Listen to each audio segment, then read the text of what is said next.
Hi, everyone. Welcome back to another episode of Door to Door. I'm Virginia Stanley from HarperCollins. I'm joined by my cohorts, Chris Connolly and Lainey Mays. And we're thrilled to have you with us, and we're super thrilled to have brilliant author of this fabulous book that we've all fallen in love with. This is Annie Lyons, and her book is The Brilliant Life of EUDORA HONEYSETT. And we are so excited to have you on, Annie. Welcome. Well, hello, everybody. It's lovely to be here with you. Thank you for inviting me. Are you kidding? We are so excited. We are so excited to have you on. This book is, I love the jacket. Lainey or Chris, can you show the jacket again? The jacket alone. Gorgeous, isn't it? Isn't it fabulous? Yeah, it's amazing. This is just such a touching and beautiful story about these two people, two really unlikely characters whose lives, whose paths cross in life. I'm going to back up a second just to say that Annie Peters you have been a bookseller. This is your 6th book. And so you've a storied past as far as your life with books. So can you talk a little bit about your history with books? And then I want you to talk about this beautiful book that you've written. Okay, well, yeah, so I have always worked in books. I started my career working as a bookseller. And I worked on Charing Cross Road, which many of you will probably know that is the kind of book selling mecca of London, and it's where the book 84 Charing Cross Road was set on that street. So it's where where the beautiful bookshops of London are, some antiquarian and secondhand. And I worked in a bookshop that sold new books, and it was called Books, etc. Yeah, I worked there for a couple of years, and I actually worked in the children's book department, and I was responsible for all the wonderful children's books. And it was at a time when Harry Potter, certain wizard, wasn't really that well known, and I was working there when he was just kind of like becoming known, and I was there for the launch of the 2nd book. It was all very exciting. So it was a great time to be in bookselling. And then I worked there for a couple of years, and then I got a job in publishing, and I worked for a children's publisher called Egmont Children's Books, who actually we published the great and good of children's books, the Winnie the Pooh, Thomas the Tank Engine, Barbie. We used to do Barbie books as well. We did Lemony Snicket. We did all the series of Unfortunate Events books. So that was a great publisher to work for, and I worked there for about 12 years.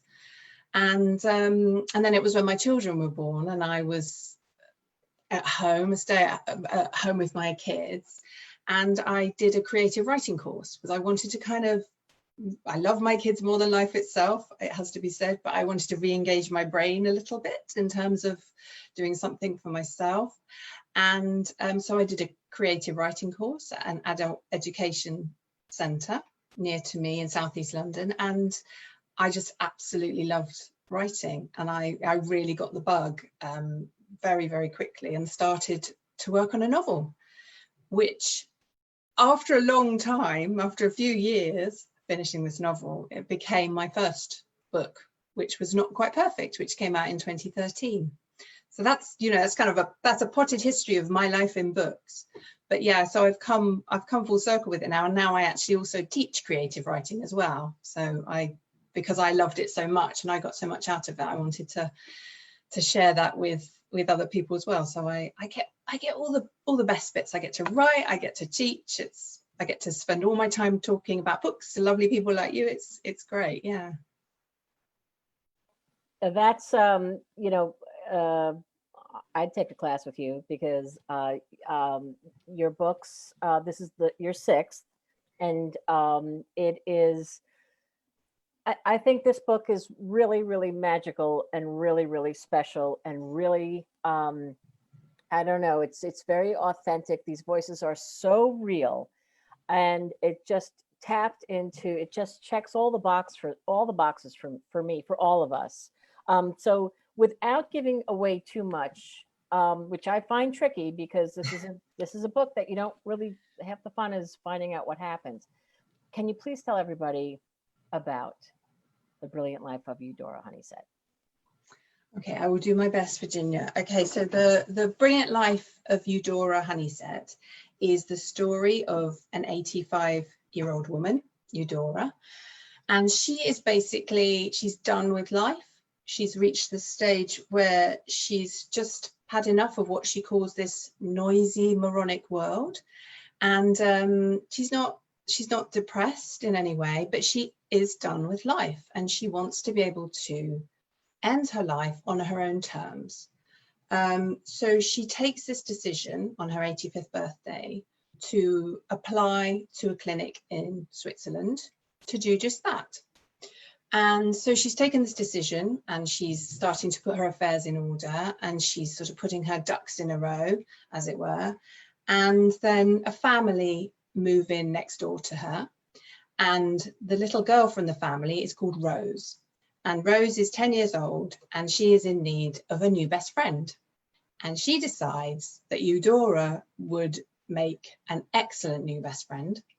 So she sets about wheedling her way into EUDORA's life. EUDORA is, of course, completely reluctant, wants no part in this. But Rose has that way about her, and EUDORA is never impolite. So little by little, Rose starts to kind of work her way into EUDORA's life. And I'm going to leave it just there. That's how it starts. The story starts.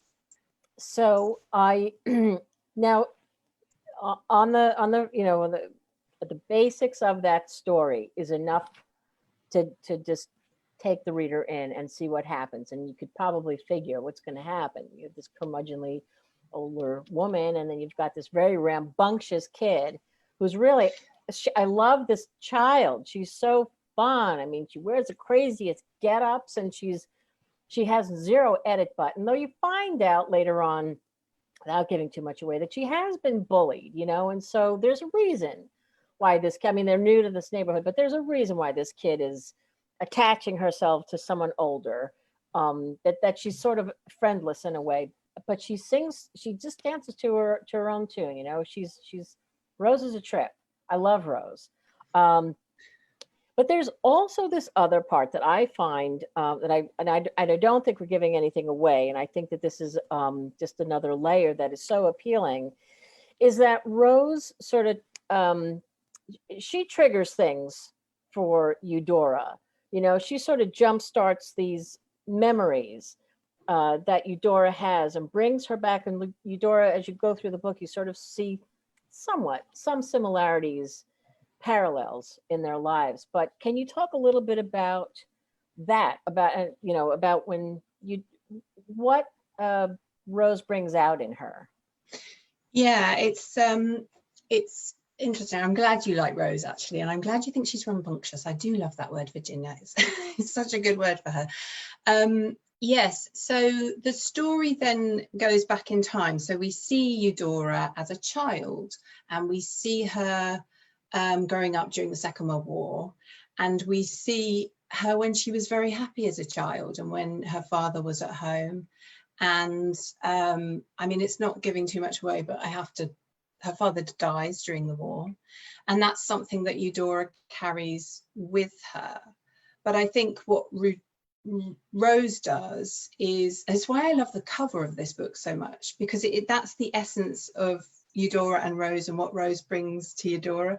Because EUDORA loves to go swimming, and there's one scene where Rose persuades her to teach her how to swim properly, and they go swimming together. And that's quite a key scene, and that's something that reminds EUDORA of her past when she taught her younger sister to swim. So there's lots of little episodes, like you say, that it reminds EUDORA of her past, of the lovely things from the past, but some of the slightly uncomfortable things from the past that ultimately she needs to come to terms with. And so Rose helps her do that along the way, definitely. I love so I love their relationship. I love learning what informed EUDORA to be, you know, to what's brought her to this point in her life. She's 85 years old. She's done. You know, doesn't seem to be anything wrong physically. She's just done. But like going back, and the blanks get filled in at the prompting, you know, without meaning to, by Rose. But I love some of these passages, like when EUDORA goes swimming at the pool, and when she's 85 years old, but she's going in that water, and when she hits that water, she's free. You know, she's free of these joints that won't do what she wants them to do, and she's just free. And then when she gets out of the water, the way you even describe how she gets out of the water, and then the weight of her 85-year-old body, I think the writing is so beautiful and evocative, and I'm just I just absolutely love it. There's passages in there. I have pages of notes that I've written down because I actually don't have a physical galley. But and I think that the transitions from present day to past and back are very, very powerful. Oh, I'm glad you like those. I have to say I really enjoyed writing the passages from the Second World War. For some reason it's a period that I just seem to be able to immerse myself into, and I just love reading and writing about it. I think it's such an interesting part of history, and it actually really informs, you know, when I was thinking about how I would deal with this subject matter of death, but write it in, I was very clear I didn't want it to be in a depressing way. I needed a character that could carry that. But so the characters from the Second World War, that generation, you know, they look at life in quite a different way. There's resilience, there's stoicism. They also view death in a very different way, in that they accept it as being part of life. And that's something that, you know, I wanted to bring across with EUDORA, because she's very accepting that death is inevitable, and you know, she doesn't shy away from that. But of course neither does Rose, because Rose wants to know all about death as well. So they're kind of quite they're able to discuss it in a of a light, and Rose is just sometimes, you know, she can inject the humor into that as well, because I think when there's something as big and potentially as heavy as death, you need humor, can often make it more accessible and, you know, less depressing. That was the aim anyway. Well, you succeeded, because I find myself, and I was telling Annie before that that we can segue into this. I admit I'm not much of an audiobook reader, but I'd read the book, and then we have the clip on HarperCollins.com, and there's a clip here now, I believe, that you can listen to, and it is gorgeous. It's just fantastic. We'll play a little bit of it because there's a warmth with this narrator is absolutely beautiful. And so, Lainey, you just want to play a little bit of it?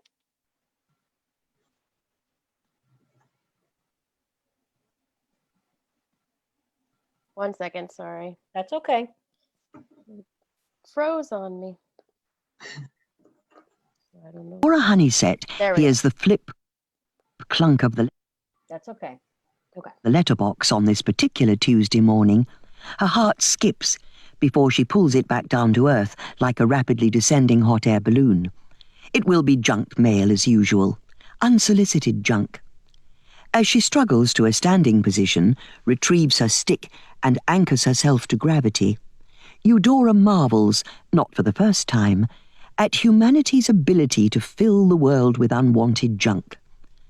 The oceans are stuffed with plastic, the landfills with broken 3-year-old fridges, and her doormat with an endless littering of pizza leaflets, advertisements for retirement homes, and flyers from individuals offering to repave a driveway she doesn't have. Occasionally, she casts a critical eye over the expensively produced retirement home brochures, filled with photographs of smiling elderly couples toasting their successful move to the old person's equivalent of a Premier Inn. That's good. EUDORA can't imagine. That's good. I love that. I love the audiobook. I just think it brings obviously it brings a different dimension to it, but and I love that the narrator is of a certain age, because it's just telling this story the way it should be told. Yeah, she is. She's absolutely brilliant. Her voice is just gorgeous. I haven't listened to all of it yet. I'm desperate to hear it, because I think you're right. And audio, I've had a friend of mine said I couldn't wait for the book. She lives in the UK and it's not out yet. And she said, so I ordered an early copy of the audio so I could listen to it. And she said, it's just wonderful. So yeah, I'm delighted. Nicolette's done an amazing job. She's an absolute star. Yeah. So that's a sense of, you know, EUDORA going through all the junk mail and what a waste that is, and people on their cell phones, what a waste that is, and everything is just dumb and doesn't apply to her. And I love when she does try to, you know, when she tries to look into one of the arguments that's for her going to legally assisted suicide is that she doesn't want to end up in an oversized nappy with the TV shouting at her. Do we all know what that looks like? Yes, we do. Can you read a little bit, please, from the book? Do you want to set it up? Yeah, sure. I'm going to read a little bit.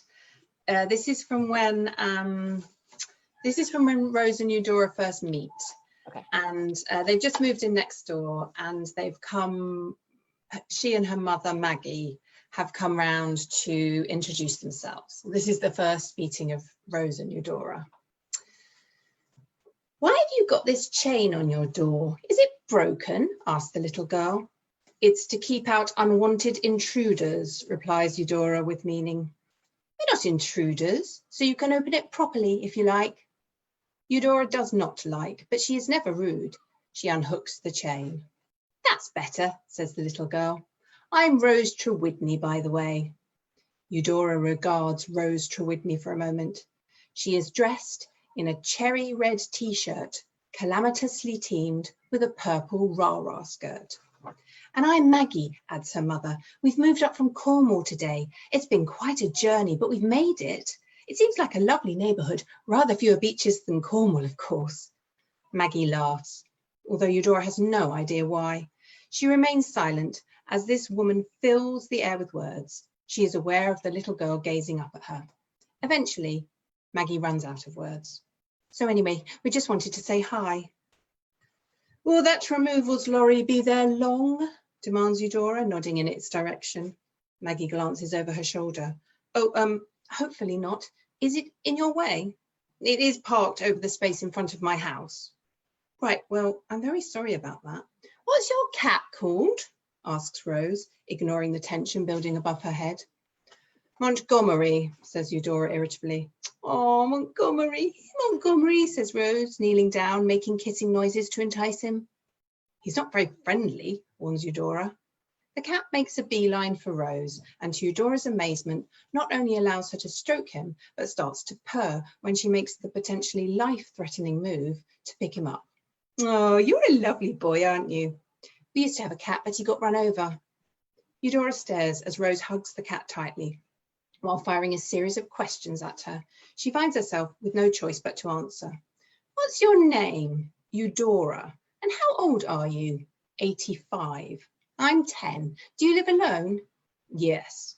And do you have any children? No. That must be lonely. EUDORA frowns. It isn't. Do you like the Queen? Of course. Me too. Her mother interjects. Rose, I think we've taken up quite enough of EUDORA's time, she says. She mouths an apology to the old woman. Come on, let's go and sort out your room. Oh, okay, says Rose. She kisses the cat on his head and plonks him on the floor before following her mother back down the path. Bye, EUDORA. Bye, Montgomery. See you soon.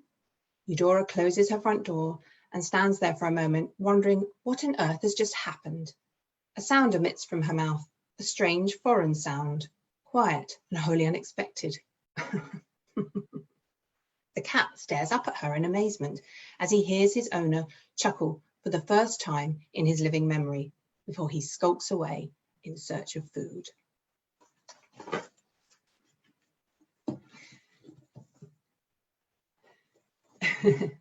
So there you perfect. go. Yeah, that's a I'm glad great you like intro. that.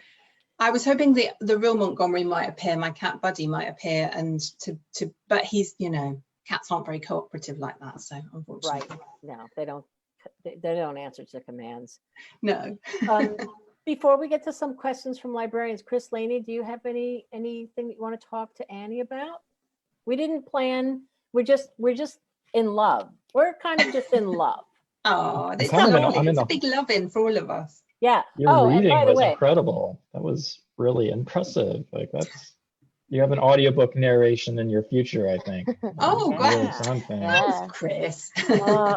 My favorite part is when Rose helps EUDORA pick out an outfit, and she says, I know a lot about fashion, but we just saw that she has some interesting fashion sense. So I love her. I love the relationship that they have. So fun. Yeah, but you'd like to go shopping with Rose, wouldn't you, really? I think she would, you know, Bring she some would sort you flair. out. She'd pick out the quirky, cool stuff. Yeah, flair.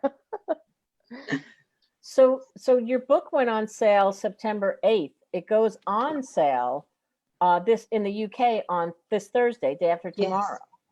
Yes, I get double book birthdays. It's so exciting. Well, in honor of your past book birthday and your forthcoming book birthday, we know that you're a fan of the gin and tonic, as Oh, are yes. we. So we want to raise a glass to you, Ms. Annie Lyons, Cheers. Oh, and to cheers, you EUDORA, guys. and to Thank you. It's so Rose. lovely. It's just joyful talking to you. Oh, well, we want to get to some questions from the librarians. We have lots of librarians listening in, but Lainey, do you want to talk about the podcast real fast before? Yes. So Annie in Virginia had a conversation on the podcast that is coming up hopefully next week, so very soon. And it was, you know, you guys dive deep, and it was a really great combo. I feel like you guys have known each other for a long time. Like, you just had a great combo. It was very, We you know, did. relaxed and fun, and yeah. Yeah, it was great. It was really good. Well, one of the things that we had touched on, which we could touch on briefly now, is about your mother and the influence that your mother had directly or indirectly with the writing of this book. Do you want to talk about that? Yeah, shall I show you a photo of my mum? Please. So this is my mum. This was in the 50s. Can you see that? Can you put her real close to the camera? Yeah, there she is. Oh, she's so pretty. Isn't she beautiful? Yeah, great smile. And she was born in 1934, so she's about the same age as EUDORA. And you know, they share a lot of the same. They're quite different characters. My mum wasn't cranky like EUDORA. Well, not very often. She was just a sweetie. But they had those same kind of values of resilience and stoicism. My mother had a maddening inability to ask for help. She just got on with everything. She right until the end of her life, she was going down the road with her little shopping trolley to have her hair done every fortnight, and she just carried on for as long as she could. So they share those kind of qualities. But the story of my mum is that as I was writing this book, I started to write this book in early 2018, and then later in 2018, when I was halfway through the book, my mum actually got ill and sadly died in Christmas Eve. It was actually on 2018. So I was writing this book about you know, and I had a break then when my mum died, and you know, to deal with it all. And there's lots of things to do when somebody dies as well, you know, and there's funerals to arrange and estates to sort and all that kind of thing. And also I needed a break. And then I came back to the book, and I was a bit worried that it was going to be depressing, you know, to be writing about an 85-year-old woman who wants to die, really. But actually it was really quite comforting, because I had this photo of my mum with me. I had, you know, I was writing the stories about the Second World War and going back in that part of history. And actually the book is actually dedicated to my mum. It's for Peg. That was what we used to call my mum. And so, you know, she played a huge part in enabling me to finish the book as well. But EUDORA helped me a lot as well. So that's why I put Mum up there with EUDORA, because I think they get on pretty well, actually. So yeah, that was what was happening as I was writing it. That's so lovely, and that she, in a way, sort of lives on in the pages of this book, though, as you say. Yeah, which is kind of what I want people to, you know, be able to talk about their loved ones and the ones who've died, and particularly at this time as well. You know, we're going through this has been such a difficult year for everybody, and you know, I want this to be a book that enables people to talk about it, but also offers comfort. And, you know, I said to you before, didn't I, that somebody said it was like a book that wraps its arms around the reader. Yeah. And leaves them feeling hopeful and comforted. And, you know, I'm so delighted that people are finding that, and that it's resonating with them in that way. So, yes. Yeah. And thank you for sharing that. Well, that's okay. And as I said, we do talk a little bit more about a lot of things in the podcast, which we, you know, had more time. But it does wrap its arms around you. And I think that's what we're all experiencing with these characters. And we haven't even talked about Stanley. Dear God, there's so much going on here. It's wonderful. But let's get to some questions. You know, some people have already said that they've read it or that they've listened to they listened to the little snippet that we sent out, and that, you know, people are like, I have to listen to the rest of it. And that's how I was. And as I say, I'm not much of an audiobook listener, but I am with this. So Chris, what kind of questions do we have out there from our peeps? Yeah, let's see. Maureen Robert says, I love stories of intergenerational friendship. Annie, did you have a special relationship with an older person when you were younger? Maureen, so do I. I love those. I love what kids get out of their elders in their community, and vice versa, because I think it's very much a two-way street.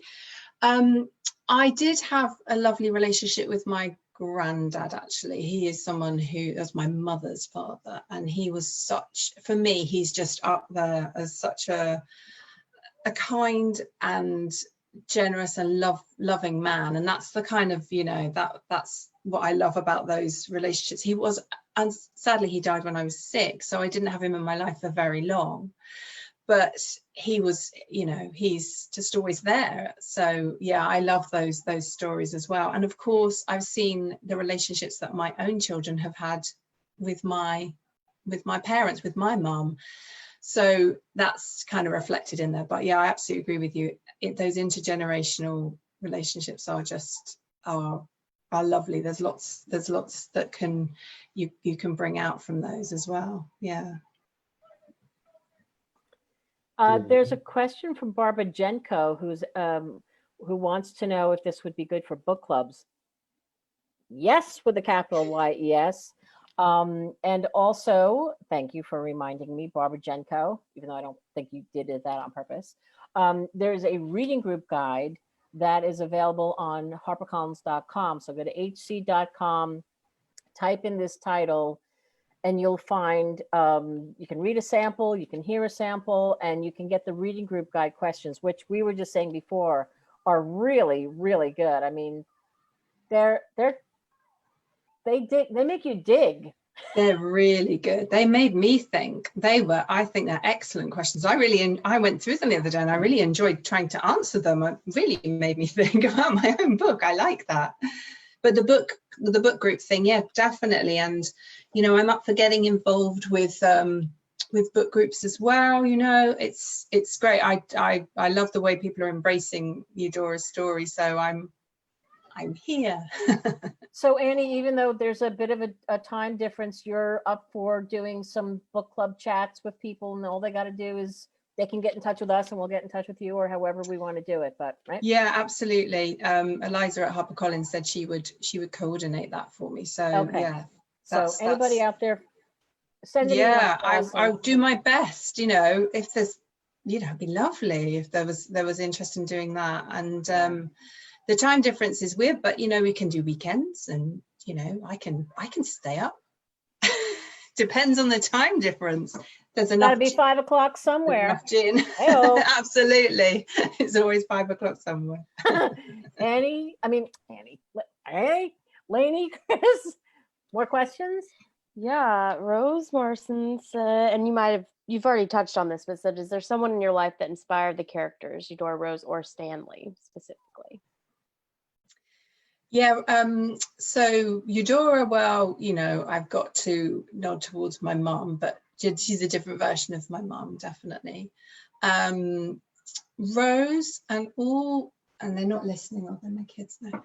All the children I write have their inspiration in my own children, and often the things that they say will be versions of stuff that my kids have said and the way they've said things. So I do thank my children at the end of this book, because they're always an inspiration for me. And Stanley is just, he's probably my granddad then. He's probably my granddad to come back, and, you know, I've reimagined him and living now, and yeah, so there's always a source of inspiration somewhere, isn't there? Usually family. I really like this question from our friend Todd Kruger with regards to Eudora, because she is cranky, but I think she's just so relatable at the same time, and so delicately written. So he says, how did you find the process of presenting/writing the voice of a cranky person without it veering into stereotype or parody? That's a really good question, Todd. Well, I think what I always do, and I say to my creative writing students as well, and they get so bored of me saying this, but I read everything out loud to make it sound as authentic as possible, because I think when you do that, you can really hear where things don't sound right, where they jar. You think, well, people wouldn't say that. So that's what I do when I write. I read them out loud, and like I was reading Eudora then, I've read this whole book. I've read it so many times, but I read it out loud to just make sure it flows as well as possible, because I think particularly with dialogue, you hear when things don't sound quite right. So that's my writing tip as well. There's a writing tip for you as well. It's a great question though. We've got librarians from all over the country tuning in, putting this. Hello, it's lovely to be with you. We have Elizabeth Olish saying that what a wonderful narrator. Paulette Brooks is saying that she's putting the audiobook at the top of her TBR list. Brilliant. TB listen. How old is Rose? Rose is 10. Let's see, do we have other questions, you guys? We have a question from Kelly Moore, who wrote on our post before, so I found it because she had written in there. So it's and we talked about this a little, Annie, before we got on. So she said, looking at your backlist, it appears that you write mainly titles that would classify as uplit, which she loves, and it's a conscious choice. Is this a conscious choice each time you write? And have you ever been tempted to go into another genre like mystery or thriller?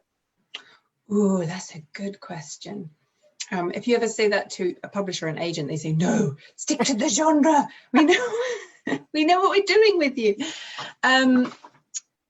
No, but I read psychological thrillers and mysteries, and I think, how do they put these together? They're amazing. You know, I don't think that's something I could write. I don't know if I could keep all the balls in the air. That would be my problem. I watched your interview with Sophie Hannah, and I think she's absolutely awesome. But her plots are so intricate and amazing and detailed. But I have predominantly dealt with books that are character-led and books that are packed with emotion. That's what I like to write. I've always said that I like to write books that make people laugh. I try to make people laugh. You can't say I'm writing books that make people laugh. I try to make people laugh, and then it sounds awful, but I try to make them cry as well. It's so mean, but with apologies, because they are meant to be good tears, you know, they are. And I have to say, I've told a few people this on Instagram, actually, was saying, this book made me cry. And I said, well, don't worry, because every time I've reread this book during the editing process, I have cried. So we are all in good company, and it's good to have a good cry. But yes, I kind of like the term uplit, because I think it's sort of, it represents books that have light and shade within them, so that there's a bit of darkness in the center. You know, there's darkness in the center of EUDORA's story through what she goes through with her sister, without giving too much away, and through her life. But there's also an incredible amount of empathy within these stories as well. So yes, it is predominantly. I'm not veering away from this genre just yet, but I'm in huge admiration of writers of mystery and crime, certainly. Well, I think that you, because this book, as I said earlier, does offer, I mean, there's some weighty issues here. Let's not, you know, kid ourselves, you know, but you handle them so beautifully and authentically. I mean, you did a lot of research for this book. We talked about that too, and it's very clear. I mean, this is, you know, this is something that I think is, you know, very responsibly written. I don't mean that in any other way except to say that it's just, you know, I can't find the right word for it really, but the fact that you did as much research as you did into this very real thing, loneliness, people who are isolated, especially now. I mean, and I know you didn't write this, you wrote this before the pandemic, but I mean, this is a pandemic. Loneliness, the elderly, absolutely shunned away, you know, and so you know, EUDORA has figured out the day that she's gonna say bye-bye on her calendar, and she writes that word freedom. Yeah. And then along comes a spider named Rose. So let's see what happens. But it's really something. There's a question from Joe Carroll who says, and it's very funny, I think we might have to make this the last question, I'm not sure, but who should play her in a film? Maggie Smith? Wow. I mean, Joe, I love your question. That's one of my favorite questions. I mean, that's something that writers get preoccupied with. Who would play these characters in the film, in the inevitable? It would be lovely. Somebody else said to me, Helen Mirren. Oh. I thought, oh, yes, Helen Mirren, very strong. But then Dame Maggie Smith, I mean, and then somebody said Dame Maggie Smith, and then you think, wow. And then somebody said Dame Judi Dench, and then you think, wow. I mean, I'd be happy with any of those. Yeah. It would be amazing. Yeah. Yeah. Well, that would just be great. Wouldn't that be something? Let's make that happen. Let's make that happen. Let's put that out there in the universe. Yeah. Speaking of the universe, Lainey, is there something fun on Instagram we want to share? Oh, I good thinking. Okay, ready?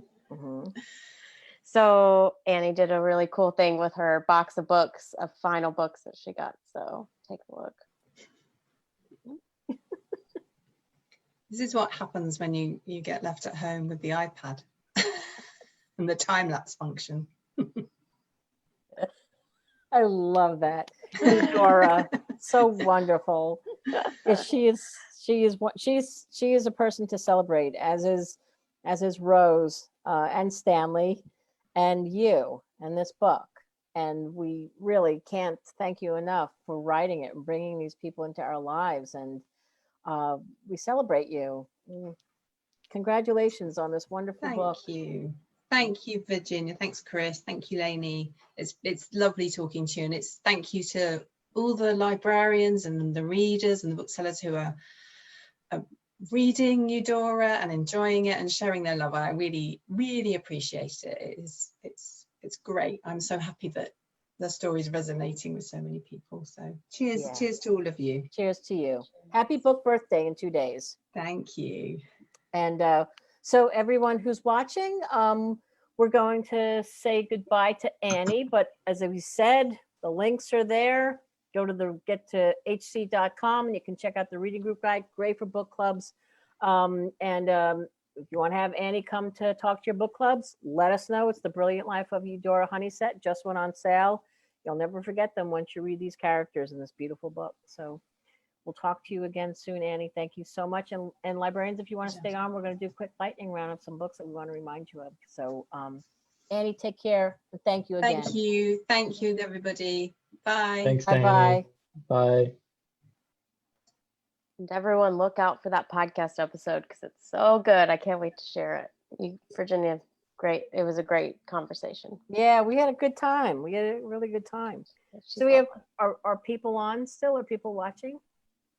Yeah. Yeah. Yes, they are still with us. Alrighty. You guys, I'm telling you, read this book. So good, so good. All right. So we just thought, we don't have a ton of time, but we just want to do a quick lightning round to just talk about a couple books that we want to make sure that you know about. So you guys take it away while I find my notes. Well, I can talk about one that I'm excited for, and let me get it pulled up so I can show you the lovely cover because it's really gorgeous. So, Written in the Stars, Alexandria Belfour. You love it. If you haven't, you have to dip in. If you love rom-coms, perfect for you. This one's super exciting. We have female romance, comes out in November. And this is a kind of nods to Bridget Jones, a la Pride and Prejudice, because that's another reiteration of that. And this one kind of follows that form. So another P&P retelling, not retelling, but nods to it, which we love. And in this we have Elle, who's a social media astrologist, and she has a meme account that, they put out listicles and fun things. And she's kind of, very like warm and fun and just like doesn't like rules and very kind of whimsical. And then you have Darcy, who's an actuary, and she's very by the book. She's going to do things the way she knows how to do them. And they get set up on a blind date by Darcy's brother, who works with Elle. And they both are like, oh, another blind date. This is not going to go well. And they go on it. It's low-key a disaster. The whole date is terrible. They don't want to see each other again. And then to like get away from ever having to be set up on blind dates, Darcy tells her brother, oh, it was great. Yeah, we might see each other again, which is totally a lie. And so now he is telling the whole family that they are definitely getting together. And now she has to kind of keep up a ruse so she can get everybody off her back to stop setting her up with people. And Elle goes along with it. And they kind of do a fake relationship, and it's during the holidays. So at the end of when the new year begins, they'll kind of go their separate ways. They think that's long enough, but they might fall for each other. There's really fun listicles throughout. Like you can find out what rom-com you are based on your zodiac sign. And that is also on our blog because we had an episode on our podcast where I interviewed Alexandria at PLA live on the show floor, and it was really fun. So you can hear all about the book and set in Seattle. So she talks all about setting it there and the cool underground things. Probably one of the best date night scenes I've read is they go to a escape room, and I wanted to figure it out with them. So it's a cool book. I hope you get the chance to dip in if you haven't already and listen to the podcast, learn out more about it. Ta-da. Ta-da. All People were right. jazzed about that at PLA, remember? Yeah. People were very excited to pick that galley up. God, that feels so long ago, but yeah, that was pretty neat. Great response to that book. Christopher. All right. So my book is The Greatest Beer Run Ever by John Chick Donahue and JT Malloy. I love this book, and actually there is an audiobook eGalley available for this, which I think is interesting for a nonfiction title. Generally, it feels like it's novels that those are available for. And this is a memoir about John Chick Donahue's own harebrained scheme. In 1967, he was 26 years old, living in New York City, and just out drinking with his buddies. And they were talking about the troops coming home, and they were vilified. It was a really rough situation, and they felt that they needed to send back some love. So what happens? Well, Chick basically comes up with this scheme where he's going to sneak into Vietnam, bring some well wishes, some notes, and of course some booze to the soldiers that needed it the most. So he hops like on this military plane and through all these trials and tribulations, makes it to the boys with, again, a boatload of booze. It's really vividly told, fast paced, but really heartwarming, kind of rollicking, hilarious at times. He's just a larger than life character, Chick. And an important thing to note, Peter Farrelly, who won 2 Academy Awards for Green Book, is adapting this to be a major motion picture, which I cannot wait for. I do have there are pictures in the book, and I do want to share a few of those because I think they just really bring it to life.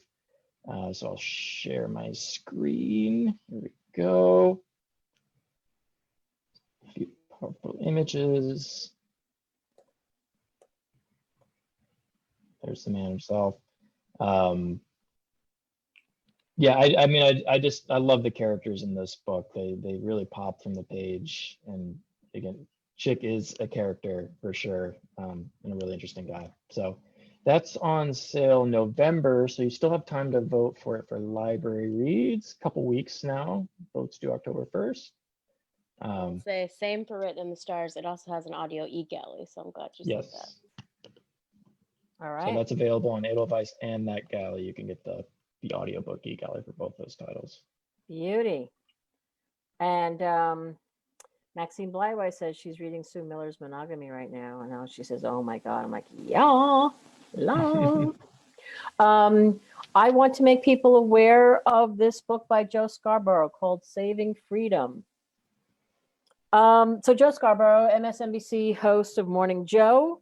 He writes about Harry Truman, who, and I'm going to look at my notes because don't know much about it. I'm not kidding. So Harry Truman had been vice president for less than 3 months when President Franklin Roosevelt died. And this is why I'm looking at my notes. He was suddenly inaugurated the leader of the free world. And he candidly told reporters he, quote, felt like the moon, the stars, and all the planets had fallen on me. I mean, so this is the story of this era when the Soviets quickly turned from wartime allies to Cold War adversaries, and Truman, the Cold War, and the fight for Western civilization. I mean, think about this. He was only vice president for 3 months, and suddenly he had the weight of the world on his shoulders. And so this is about the passage of the Truman Doctrine, and just this inspiring story of American leadership. Scarborough's co-writer on this is a historian who consulted on Steven Spielberg's Lincoln and on The Darkest Hour. There's going to be a lot, of course. He already mentioned it on his show. And this is just a big book. This is a really interesting slice of American history, and this man who shouldered so much at such a strange time. So that's Saving Freedom, Truman, the Cold War, and the Fight for Western Civilization by Joe Scarborough, MSNBC. That goes on sale in November as well. So I just want to make sure that you'll know about that book. I don't know if there are any comments yet about that, but if there are, just let us know if you have any questions. Wendy Bartlett says David McCullough's Truman is one of my favorite books. This looks like a good one. Thank you, Wendy. Yeah, I mean, God, what a wild, what a wild time, and such an interesting man. That I just love that quote. He says, he felt like the moon, the stars, and all the planets had fallen on me. Anyway, do we have any others that we want to? 252. We got everything in. Is there anything else? What have we missed? I can do one more before Okay. we do some announcements. So I wanted to share Dancing in the Mosque by Homer Derry. This one we definitely want to point out. It comes out in December, so still time to read and vote for this one as well. It's beautiful. It is a part memoir, part it's told in letters to her son. So Humera lived in Afghanistan. She was in Kabul and had her son immense wreckage. That she's in the middle of war. She went through so much to live here. She was a teacher. She really went against a lot of patriarchal norms and did what she thought was right. And when she was being asked to move back to her hometown where her husband could, you know, potentially get other wives and do other things, she would be taken away from a lot of things in her life that she had to come to the decision to leave her very young son. And so this is just about her strength and what she went through, but also telling her son how much she loves him and the reasons for leaving. And you know, we had the editor of this book, Sarah Nelson, on our podcast, and I really urge you to go listen to what she has to say about it, because it's a beautiful story, and I think she does it such justice because she works so close with this book, and she knows like how important this is to show how a woman's relationship with her family in this area of the world, but also a woman's relationship with her son and how beautiful it was. So please find out more about this book on that podcast episode. We'll link to it. And this is just a really great memoir coming out in December. So yeah, we could go. Elizabeth always was like, more books, more books. I know, but well, we will bring you more books. Who wants to say when? Do we have a slide or something? We don't have to have a slide. You have a calendar. We have a link. Okay.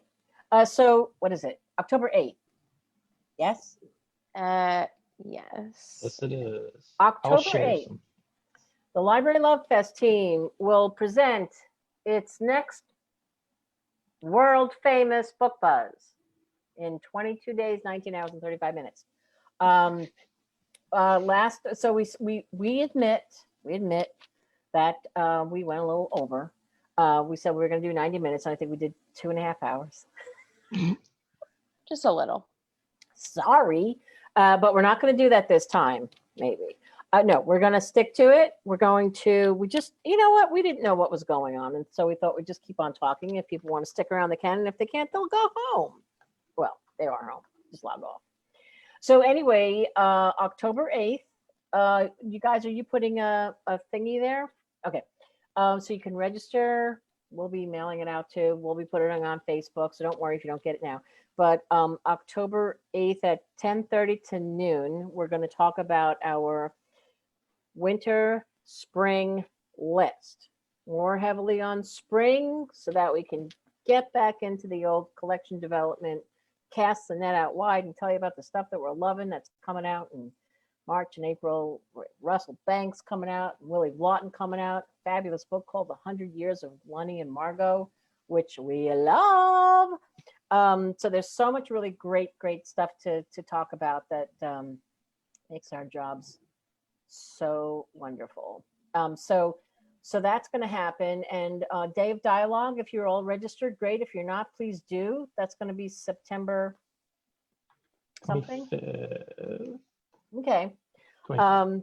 And we have many authors who will be speaking on panels. And we also have 2 author chats, one being Russell Banks, who's written a new book called Foregone, which is just staggering. It's so good. And Nancy Johnson, The Kindest Lie, which is blowing everybody away. If you haven't read that yet, get on Edelweiss and download a galley and read that. And so we just go to Library Love Fest. We'll be putting everything up there, but do register for Day of Dialogue if you can. Does anybody have any questions? Lillian Dabney says she listened to our book buzz all day. You're sweet. Thank you, Lillian. Yeah, I don't know.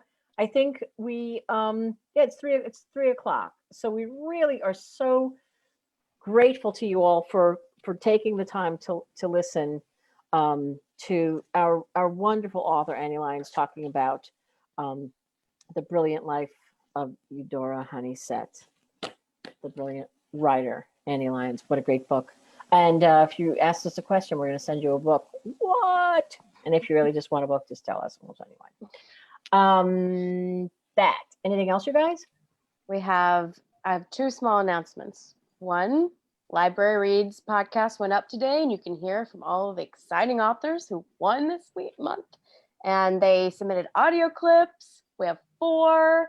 I'll show you for a visual look at all of these amazing books. I know you all love Plain Bad Heroines. You love these all. But you can go here from the, obviously they made the library reads list. So you But wait, can, that Lainey, these audios of these authors, Chris and Lainey talked to these guys. I couldn't be there. It was amazing. Spoiler alert. The author, wait, she's a librarian. Wait, who's a librarian? yeah, She was. Yeah. she was a librarian. Ramon Alam. You've got to hear these. These are short not acceptance speeches, but just responses to learning about being on the library reads list. They are such wonderful recordings. Can't say enough about them. I think They Emily are. Danforth's just comments about like how important the library is to young people reading, even the Miseducation of Cameron Post, I think was just so beautiful. Like, you just to hear that part, it was heart-rending. Yeah, that was Lainey's deal. She said, let's get everybody to get their responses and put them on. It's really great. If you guys haven't listened to this podcast of the authors responding to their library reads, selection, really should. Very fun. And then quickly, I just want to remind everybody we're doing our Instagram takeovers, and this week we have Tessa Bailey, library reads fan favorite as well. We love Tessa. She lives on Long Island. She's just a great. We enjoyed talking to her for the podcast as well. So you can hear that on there from a past episode, and she's taking over our Instagram. So Harper Library this Friday. She's a Library Reads Hall of Famer. So Yep. that is cool. And if you haven't heard Chris's interview with Rumaan Alam, author of Leave the World Behind, please go listen to that. It's also on Library Love Fest. It's on our podcast, and it is really wonderful. You knocked it out of the park there, my friend. It's a fabulous interview with the two of you. Really good. So once again, Library Love Fest, bringing it home. Yeah, I'll post the link to our SoundCloud page so you can listen to that interview and listen to our wonderful authors on the October library reads list. So just look out for that. Subscribe. Lots of good podcasts coming. We've recorded them, but when you have to post them in the next few weeks, we're excited. Maureen Roberts loved Tools of Engagement.